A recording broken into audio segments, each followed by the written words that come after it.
মাঠে টাটে আর ওই সাপেরা থাকতে পারবে না।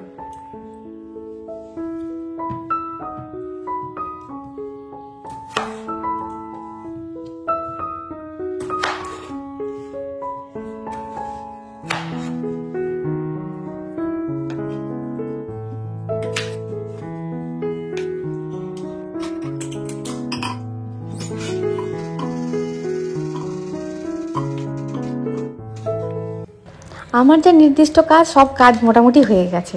হাতে দেখলাম অনেকটা সময় আছে। কি করব, রুটি করব না কি করব ভেবে পাচ্ছি না। আজকে যেহেতু শনিবার, কুসুম গাছে একাডেমিতে এসি খাই করবে, এসে আর ছেলেটা দাঁড়াতে পারে না। আমি বললাম আজকে একটা কিছু বানাই, অন্য একটা কিছু বানাই। আর সন্ধ্যাবেলা তো রুটি হবেই, এবেলা রুটি করবো না, দেখি অন্য কিছু বানাই।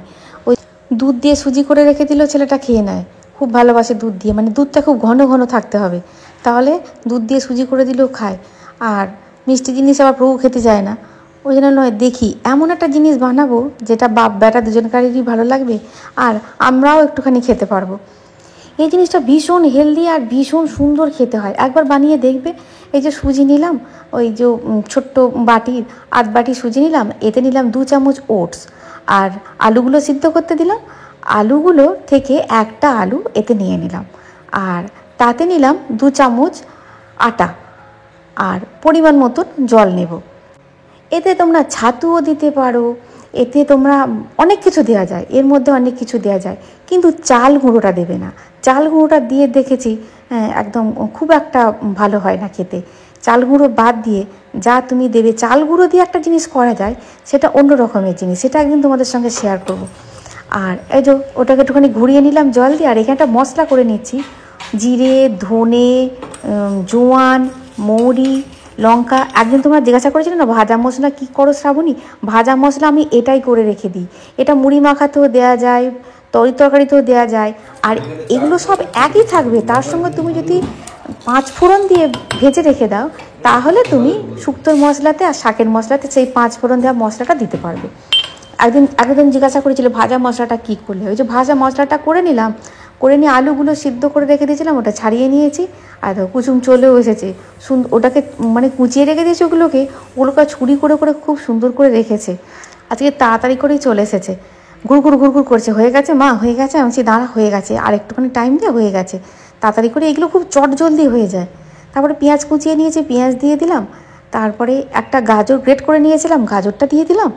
আর তুমি এতে ক্যাপসিকামও দিতে পারো, কুচি তোমার যেটা মনে হয়, ক্যাপসিকাম দিতে পারো, ডিম ভুজিয়া করে দিতে পারো, তারপরে ছোট ছোট বাদাম বা ড্রাই ফ্রুটস এতে দিতে পারো, শুধু ড্রাই ফ্রুটস, খেজুরটা বাদ দিয়ে।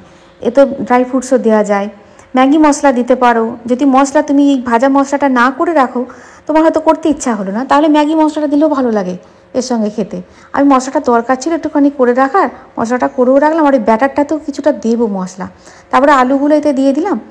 এতে তুমি ছানা, ভালো করে ছানাটা একটুখানি নুন দিয়ে সামান্য একটুখানি ভেজে নিয়ে একটু ছানাটাও এতে দিতে পারো, মানে পুষ্টিকর। অল্প তেল দিয়ে, কাঁচা লঙ্কাটা দিলাম না, কাঁচা লঙ্কা দিলে এখানে মুখে পড়ে গেলে ব্যাস নাম্বার কাটা যাবে আমার, ওই জন্য কাঁচা লঙ্কাটা দিলাম না। তারপরে ভাজা মশলাটা দিলাম, তারপরে পরিমাণ মতো নুন, সামান্য 2-4টে চিনির দানা, আর একটুখানি টমেটো সস দিয়ে দিলাম। এই পুরটা খুব সুন্দর, মানে খেতে করতে হবে খুব সুন্দর। আর এদিকে ব্যাটারটাও তৈরি হয়ে গেছে। ব্যাটারটাতে ওই যে ভাজছিলাম, ওইটা ওই তোমার ইয়েটা নিয়ে নিলাম একটুখানি, এতে একটুখানি যদি ধনে পাতা দিতাম, ধনে পাতা আর বাগানে নেই, আমি গেলাম বাগানে দেখতে পেলাম না, মানে সেরকমভাবে নেই, সব ফুল হয়ে গেছে, ধনে পাতা সব ফুল হয়ে গেছে, আর একটু শক্ত শক্ত ডাঁটি হয়ে গেছে। এতে একটুখানি ধনে পাতা যদি থাকে, ধনে পাতা তোমরা দিতে পারো, ধনে পাতা দিলেও খুব ভালো হয়।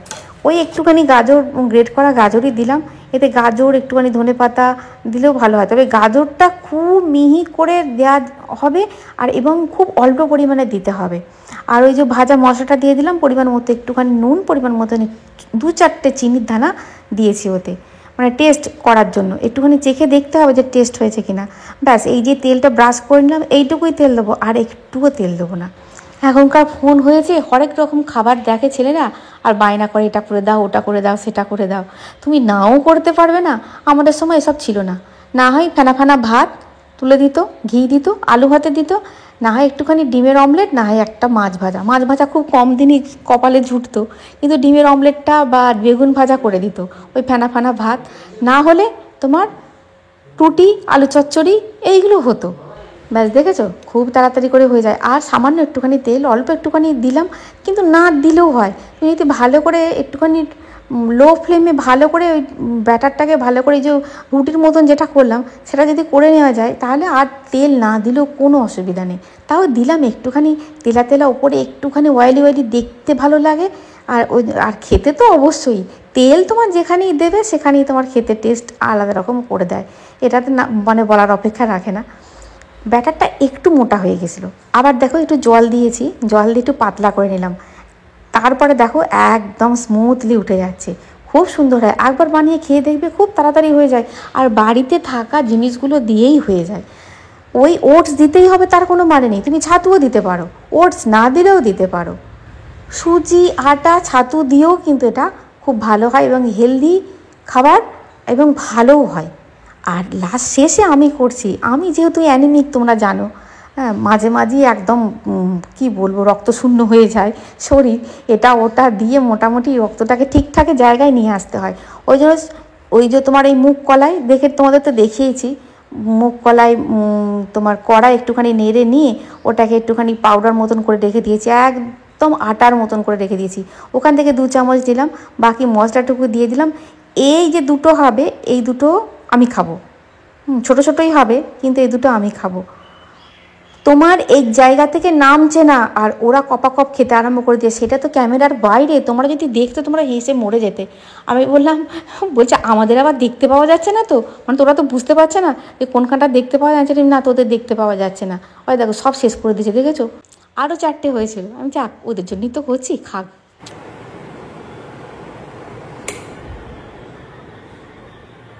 ফ্যানটা চললে কিচ্ছু শোনা যায় না, এত আওয়াজ ফ্যানটার। সুপ্রভাত বন্ধুরা, কেমন আছে সবাই? বংশরাবণী নতুন একটা ব্লগে তোমাদের সকলকে স্বাগত। আজকে হচ্ছে শনিবার, তোমার কাজকর্ম মোটামুটি হয়ে গেছে, এইবার রান্নাঘরে ঢুকবো। আজকে অনেক সকাল সকাল উঠেছি, কি রোদ দিয়েছে। আর 2টো কাজের লোক লাগানো হয়েছে, সকাল সকাল ভোরবেলা চলে এসেছে ওরা, জানো?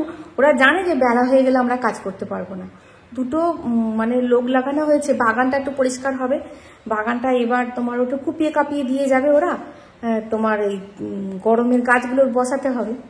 1-2 দিনের মধ্যে নার্সারিতে যাবো, গিয়ে গাছ নিয়ে আসবো। তার জন্য মোটামুটি টবেরগুলো প্রভু ঠিক করে ফেলেছে, আমি কিছু ঠিক করেছি, ওর কিছু ঠিক করেছে, টবেরগুলো ঠিকঠাক হয়ে গেছে। এইবার তোমার রইল বাকি বাগানটা। আর আমাদের এই পুকুরের পাড়টা দেখেছো তো, খুব জঙ্গল হয়ে গেছে।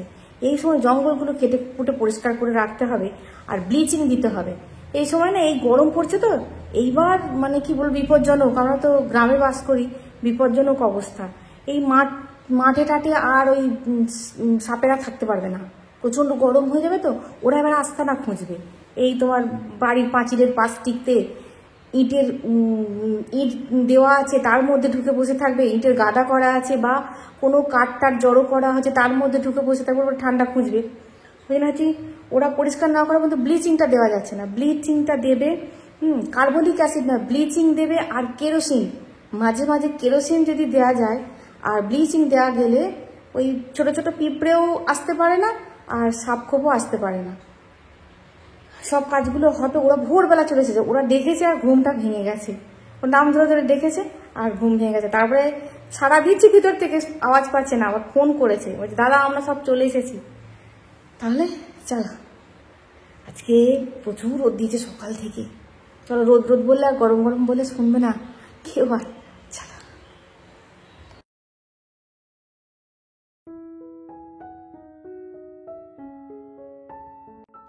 আজকে যেহেতু সকাল সকাল উঠেছি, হাতে এখনও অনেকটা সময় আছে। দেখেছো ওপরতলা সমস্ত কিছু পরিষ্কার হয়ে গেছে। আমি ভাবলাম তোমার একটুখানি এগুলো যখন হাতে সময় আছে, এটাকে কাজে লাগিয়ে নেওয়া হোক। কেননা কালকে তোমার রবিবার, কালকে অন্যান্য কাজ করব। দেখেছো, এই দেখো বডি বিল্ডিংয়ের জিনিস চলে এসেছে। আমি ওরে বেটা, তোর এখনও সময় হয়নি। বাবাকে বলেছি, বাবা অর্ডার দিয়ে দিয়েছে। ভাবলাম তুমি তো আগে বলবে আমাকে, এগুলো কি ওরকম করার সময়? বলে বারণ করেছি, দিয়ে ওপরে তুলে রেখে দিয়েছে, এখন ওগুলো হাত দিচ্ছে না। আমি যে ওগুলো এখনও পরে, 2 দিন পরে করতে হয়। বলছে এখন করবো না। আমি বলছি না, এখন করবি না, এখন তোদের এখন সময় নয়। জিজ্ঞাসা করে দেখবি, যারা জিমে যায় তাদের জিজ্ঞাসা করে দেখবি, এখন ওগুলো সময় নয়। ঘর দোয়ার সমস্ত পরিষ্কার পরিচ্ছন্ন হয়ে গেছে। আমি ভাবলাম বিছানার চাদরটা মানে কালকে যেহেতু রবিবার, সেই হেতু তোমার অফিস আর স্কুলের ঝামেলাটা যেহেতু নেই, সেই হেতু তোমার কাচাকুচিগুলো করে নেব। কেননা তোমার নীলের উপোস আসছে সামনে, তোমার টুকটুক টুকটুক করতে করতেই দেখবে তোমার পয়লা বৈশাখে মানে বৈশাখ মাসে পড়ে যাবে, পয়লা বৈশাখ চলে আসবে। তার আগে এই কাজগুলো টুকটাক করে রেখে দিলে কাজটা একটু হালকা থাকবে। যেমন পর্দাগুলো কাচতে হবে, তারপরে তোমার ফুলদানিগুলো যেগুলো কিনে রেখে দিয়েছি সেইগুলো মানে সেইগুলো ধুতে হবে। অনেক কটা কাজ আছে। বছর পড়ার আগে যদি ঘর দুয়ারগুলোকে গুছিয়ে নেওয়া যায় তাহলে ভালো লাগে দেখতে। আর বিছানার চাদরটা একটুখানি পাল্টে দিই। এই বিছানার চাদরটা নিয়েছিলাম চুঁচড়ো থেকে। চুঁচড়ো ওই যে গণেশ বস্ত্রালয় আছে যেখানে নাইটি ফাইটি পাওয়া যায়, ওর পাশে একটা দোকান আছে তোমার বিছানার চাদরের দোকান। ওইখানে আমার দেখে পছন্দ হয়েছিল, একজন দেখছিল, দেখে পছন্দ হলো, তিনি নিলেন না, আমি নিলাম। আর এটা তো তোমাদের বললাম সেদিনকে পেতে রেখে দিয়েছিলাম, দিয়ে আবার তুললাম, আবার পাতলাম। কেন বলো তো, এই ডিরেক্ট সোফার ওপর বসলে সোফা ঢাকনাটা তো আর সবসময় চেঞ্জ করা যাবে না, নোংরা হয়ে যায়। আর ওটা বড্ড ফিরফিরে, ওটা নিয়ে অসুবিধা হচ্ছে।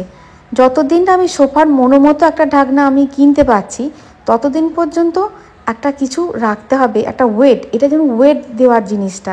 এই যে তোমার এই চাদরটা, এটা এক জায়গায় যাচ্ছিলাম, ভ্যানে করে বিক্রি হচ্ছিল এবং স্বল্প মূল্যেই পেয়েছিলাম। গায়ের দেওয়ার জন্য নিয়েছিলাম, মানে হালকা শীতে গায়ের দেওয়ার জন্য। বেশ মোটা টাইপের, একদম মানে আঁটো সাঁটো হয়ে বসে থাকবে। ওটা যেমন ফিরফিরে আগেরটা যেটা পেতেছিলাম ওটা ফিরফিরে, ওটা গুটিয়ে যাচ্ছিলো, এটা আঁটো সাঁটো হয়ে বসে থাকবে। তবে খুব পছন্দের জিনিস আমার হয়নি, যতদিন না কিনতে পারছি এটা থাক। আর সোফার ঢাকনাগুলো করতে পারবো না, কেননা এটা তোমার একটা খাট, 6-7 খাট, এটাকে টানলে 6-7 খাট হয়ে যায়। তাই মানে আমি ওগুলো ঢাকনা করতে পারবো না, এরকমভাবে চাপা দিয়েই আমাকে রাখতে হবে। তবে যতদিন না মতো জিনিস কিনছি ততদিন এটা থাক। আর চুলদাড়ি কেটে একে বাইরে রাখতে হবে। চুলদাড়ি বেড়ে গেছে গাছটার, দেখেছো? বাইরে একটা চুলদাড়ি কাটা রেডি হয়ে আছে, ওটাকে নিয়ে আসবো আর এটাকে নিয়ে বাইরে দিয়ে আসবো। তোমরা হয়তো বুঝতে পারবে না চুলদাড়ি কাটার কথা কাকে বলছে। গাছের মাঝে মাঝে চুলদাড়ি এই গাছের কেটে দিতে হয়। আর এই দেখো, এটা তো দিয়ে রেখে দিলাম, আর দেখো তলায় ডিজাইনটা আবার দেখতে পাওয়া যাচ্ছে না। এখন তো থাক মোটামুটি, পরে দেখা যাচ্ছে কি করা যায়। এখন আর সময় নেই, এবার ঠাকুর ঘরে ঢুকতে হবে। প্রায় বেলা বেজে গেছে তোমার 9টা মতন বেজে গেছে। এবার ঠাকুর ঘরে ঢুকতে হবে, তারপরে রান্নার কাজ আছে। একটা টবে বেশ চন্দ্রমল্লিকা এখনও ফুটছে। তোমরা বলবে এখনও চন্দ্রমল্লিকা ফুটছে? হ্যাঁ গো, এই দেখো এখনও চন্দ্রমল্লিকা ফুটছে। তবে কত চন্দ্রমল্লিকা আমার বাগানে ফুটতো বলো তো। তখন কিন্তু আমার এবারে সাজানো টাজানো বেশি হয়নি, খুব একটা সময় পাইনি। কেননা এই ভিডিওর বাইরেও যেগুলো ক্যামেরায় দেখানো যায় না, সব জিনিস তো ক্যামেরায় দেখানো যায় না, তুলে ধরা যায় না। অনেক কটা কাজ এই শীতকালের মধ্যে আমাকে সারতে হয়েছে বাইরে বেরিয়ে। তারই মধ্যে ভিডিও করেছি, তারই মধ্যে ভিডিও তোমাদের দিয়েছি। ওর জন্য না ঘরদোরের মানে এই যে সাজানো টাজানো যে জিনিসগুলো শীতকালে করি সেইগুলো খুব একটা হয় না। একজন বলেছিল যে তুমি তো ফুল দিয়ে সাজালে না শ্রাবণী, এবারে ছোটাছুটি করেছি। তবে বাড়িটাকে যদি তোমার সাজিয়ে গুছিয়ে মন্দিরের মতন করে ফেলা যায় তাহলে দেখবে মন্দিরে গিয়ে যে শান্তিটা পাওয়া যায়। কেন শান্তি পায় মন্দিরে পজিটিভিটি থাকে, মন্দিরে সাজানো গোছানো থাকে, ধূপের গন্ধ থাকে, সব কিছু মিলে মিশে একটা দেবত্ব স্থান, একদম সুন্দর জায়গা। তাই তো ভালো লাগে মন্দিরে মানুষ ছুটে ছুটে যায়। বাড়িটাকে যদি মন্দিরের না হলেও মন্দিরের মতন করে কিছুটা করা যায় তাহলে মন্দ কি, ভালোই লাগে। আর নিজেদের থাকতেও ভালো লাগে। আমরা তো গৃহবন্দী জীব, আমরা তো হুট করে বাইরে বেরিয়ে চলে যেতে পারি না। দূর ভালো লাগছে না বাড়িতে, এখন একটুখানি বন্ধু বান্ধবদের সঙ্গে ঘুরে আসি, গল্প করে আসি, একটু তাস খেলে আসি, বা একটুখানি দোকানে গিয়ে গেঁজিয়ে আসি, এটা তো আমরা পারি না। আমাদের তো তোমার এই 4 গণ্ডির মধ্যেই থাকতে হবে। এই 4 গণ্ডিটাকেই সুন্দরভাবে মনের মতন করে তুলতে হবে, তাহলে দেখবে খুব একটা খারাপ লাগে না। তবে হ্যাঁ, সময় আর তোমার ধৈর্য পরিশ্রম একটু লাগে। যেদিনকে সময় পেলাম সেদিনকে করলাম, যেদিনকে সময় পেলাম না সেদিনকে বাদ দাও। আর যেদিনকে সময় পাওয়া যায় সেদিনকে আমার মনে হয় এই ঘরদোরে একটু ইউটিলাইজ করা ভালো।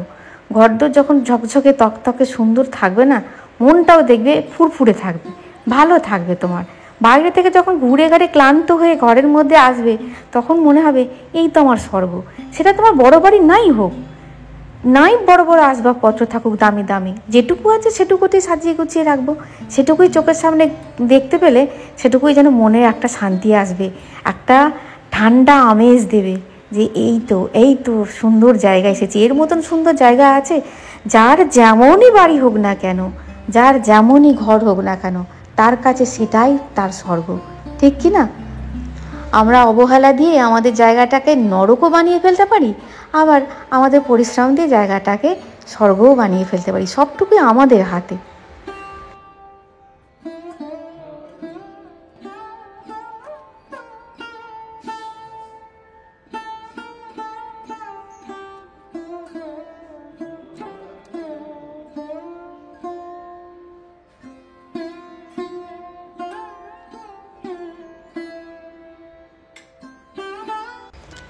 এক বন্ধু সেদিনকে জিজ্ঞাসা করেছিলে যে তুলসী মায়ের মানে তুলসী গাছের মঞ্জুরি আবার বেড়ে যাচ্ছে, কি করব? এটা তো চৈত্র মাস বন্ধুরা, এখন কাটবে না এবং সংক্রান্তিতেও কাটবে না।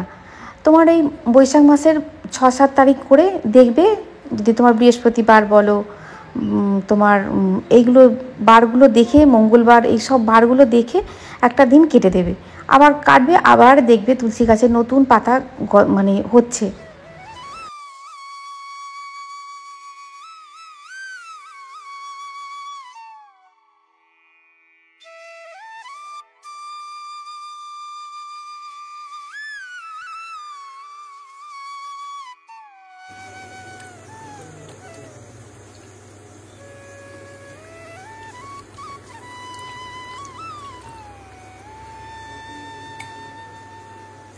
আজকে ভাবছি সব দিয়ে একটা ওই লাবড়া টাইপের তরকারি করবো। এদিকে টক ডাল হয়ে গেছে, আর ওদিকে কুটে দিয়েছি তোমার পটল, বেগুন, মূলো, কুমড়ো সব দিয়ে। একটু ঝিঙে হলে ভালো হতো, পাঠিয়েওছিলাম বৌদিকে দোকানে, একটু ঝিঙে নিয়ে আসো তো, লাবড়ার তরকারিতে ওখানে ঝিঙে দেবো।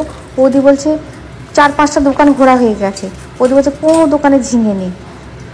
আর না পাওয়া গেলে কী করা যাবে বলো? এদিকে টক ডাল করেছি, আর সেই দিনকে টক ডালটা কালো হয়েছিল ছোটো আম দিয়েছিলাম বলে, আর আজকে টক ডালটা একটু ফর্সা হয়েছে। কেন বলো তো? আমগুলো বেশ বড় বড় হয়ে গেছে তো। আর দেখো সব মশলা টশলা দিয়েছি, একটুখানি সর্ষে দিয়েছি, আর ওই যে ভাজা মশলাটা না একটুখানি রেখে দিয়েছিলাম, সকালের যে ভাজা মশলাটা ওটা একটু রেখে দিয়েছিলাম, ওটা দিয়েছি। আর এদিকে উচ্ছে ভাজা করেছি, আর টক ডাল করেছি। আর কি করব ভাবতে গিয়ে ভাবছি ডিম করব, আর ভাবছি যে না থাক, একটুখানি তিল পোস্ত করি।